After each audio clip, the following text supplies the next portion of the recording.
ఒక పెద్ద చెరువులో చాలా చేపలు, కప్పలు హాయిగా జీవించేవి. ఆ చెరువు దగ్గర ఒక ముసలి కొంగ ఉండేది. దానికి వేటాడే ఓపిక లేక ఆహారం దొరక్క ఇబ్బంది పడేది. ఇలా అయితే నేను ఆకలితో చస్తాను. ఒక తెలివైన ఉపాయంతో ఆహారం సంపాదించాలి.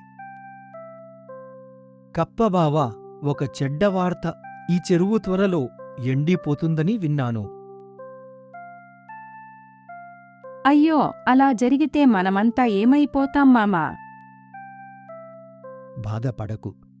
అటువైపు నీళ్లతో నిండిన అందమైన చెరువు ఉంది. మిమ్మల్ని ఒక్కొక్కరిని అక్కడికి చేరుస్తాను.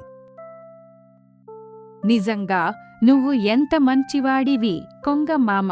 సరే, నన్ను ముందుగా తీసుకెళ్ళు. కాని అది కొంగ పన్నిన మోసం.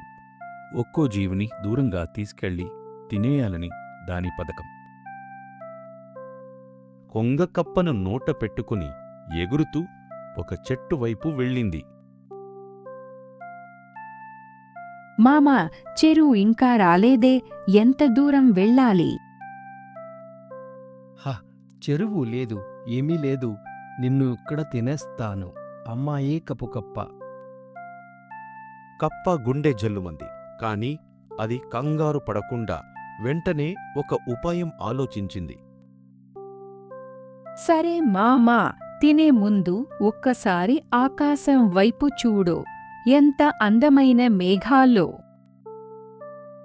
కొంగ ఆశ్చర్యంగా పైకి తలెత్తి చూసిన క్షణంలో కప్ప గబుక్కున జారి చెరువులోకి దూకేసింది.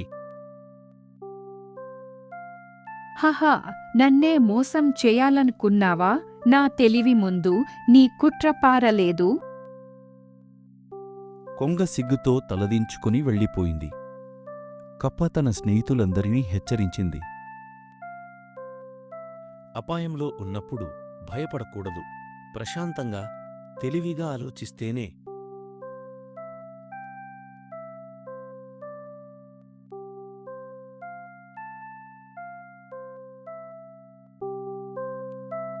ఈ కథ నచ్చిందా? అయితే మమ్మల్ని ఫాలో అవ్వండి, సబ్స్క్రైబ్ చేయండి. మళ్ళీ కొత్త కథతో కలుద్దాం.